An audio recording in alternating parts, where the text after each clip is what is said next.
Hello everyone, কেমন আছো তোমরা সবাই? আশা করছি সবাই ভালো আছো। আমিও কিন্তু অনেক ভালো আছি।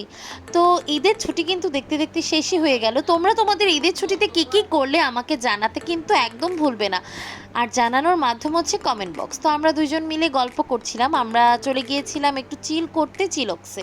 আমরা গিয়েছিলাম মূলত বাড্ডা ব্রাঞ্চে। প্রত্যেকটা ব্রাঞ্চই দেখতে একই রকম, মানে ডেকোরেশন সেম সেম। তো আমরা প্রথমে অর্ডার করে দিয়েছিলাম চিকেন বার্গার, যেটা আমাদের দুইজনেরই খুবই পছন্দ। এই যে আমার সুপার হ্যান্ডসাম হাজব্যান্ড নিয়ে আসলো বার্গারটা।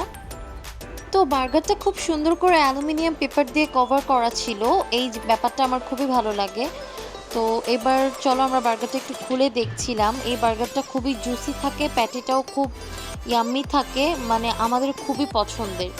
আর ভেতরে লেটুস পাতা অ্যান্ড অনিয়ন, এছাড়া বিভিন্ন ধরনের স্যালাড যে আইটেমগুলো থাকে সেগুলো থাকে। মেয়োটাও অনেক বেশি করে দেওয়া থাকে, যেটা আমার খুবই পছন্দ। বার্গার বলো বা যে কোনো ধরনের ফাস্টফুড যেটাতে মেয়োনিজ ইউজ হয়, সেখানকার মেয়োনিজটা আমার খুবই পছন্দ। তো এই যে আমরা খাওয়া দাওয়া শুরু করে দিলাম। আমার হাজব্যান্ড অলওয়েজই যে কোনো জায়গায় আমরা যাই বা বাসায় বলো, ও আগে সবার আগে নিজেই টেস্ট করে একটা খাবার, এরপর আমাকে খাইয়ে দেয়। সে কিন্তু বরাবরের মতো করে খাচ্ছে তো খাচ্ছে। এরপর আমি একটু টেস্ট করলাম আর ওর সঙ্গে বলছিলাম খুবই ভালো লাগছে।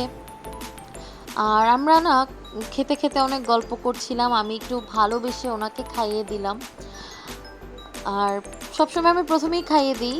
আজকে ও বলছিল যে না, তুমি আগে খাও, তুমি আগে খেয়ে টেস্ট করো, আমি তো আমারটা খাচ্ছি।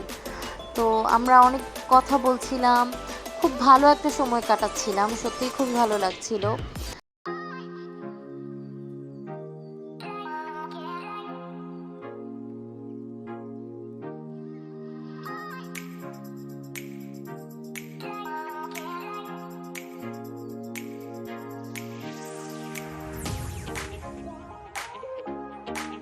আমি অনেক বকবক করছিলাম, তাই সে এসে আমাকে একটু খাইয়ে দিল। মূলত তার ভালোবাসার বহিঃপ্রকাশ করলো।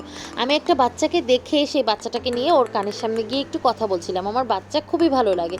এরপর কলিং বেলটা বেজে উঠলো। আমাদের যে কোল্ড কফিটা অর্ডার করেছিলাম, মূলত কোল্ড কফি না, সো সরি টু সে, যে ওরিও শেকটা অর্ডার করেছিলাম সেটা চলে এসেছে। একটা বাচ্চাকে ওর বাবা খাওয়াচ্ছিল, এই সিনটা আমার খুব ভালো লাগছিল। আমি তো এতক্ষণ সেটাই দেখছিলাম। তো এখন আমি ওরিও শেকটাকে ট্রাই করব। তার আগে যেই স্ট্রগুলো দিয়েছে সেগুলো দিয়ে আমি একটু ড্রাম বাজাচ্ছিলাম টেবিলের ওপর, মানে বলছিলাম যে এটা ড্রামের স্টিক, আমি একটু ড্রাম বাজিয়ে নিই। তো এই যে এখন আমি ওরিও শেকটাকে ট্রাই করব। এইটা আমার খাওয়া বেস্ট ওরিও শেক। আমি এর আগে ধানমন্ডিতে বেশ কয়েকটা রেস্টুরেন্টে ওরিও শেক খেয়েছি, বাট এটা অনেক মজা। মানে তোমরা ট্রাই করে দেখতে পারো। এটা কিন্তু কোনো পেইড প্রমোশন না, জাস্ট আমরা আমাদের নিজস্ব মতামতটা দিলাম। এরপর খাওয়া দাওয়া শেষ করে কিছু টুকটাক ছবি তুলে আমরা বেরিয়ে যাচ্ছি চিলক্স থেকে। Tata, bye bye guys. আজকের ভিডিওটা কেমন লাগলো কেউ কিন্তু জানাতে ভুলবে না। আর আমার বকবক তোমাদের কেমন লাগে সেটাও জানাতে ভুলবে না। এরপরে এই যে আমরা লিফটে উঠে গেলাম, বাসায় চলে যাচ্ছি। টাটা।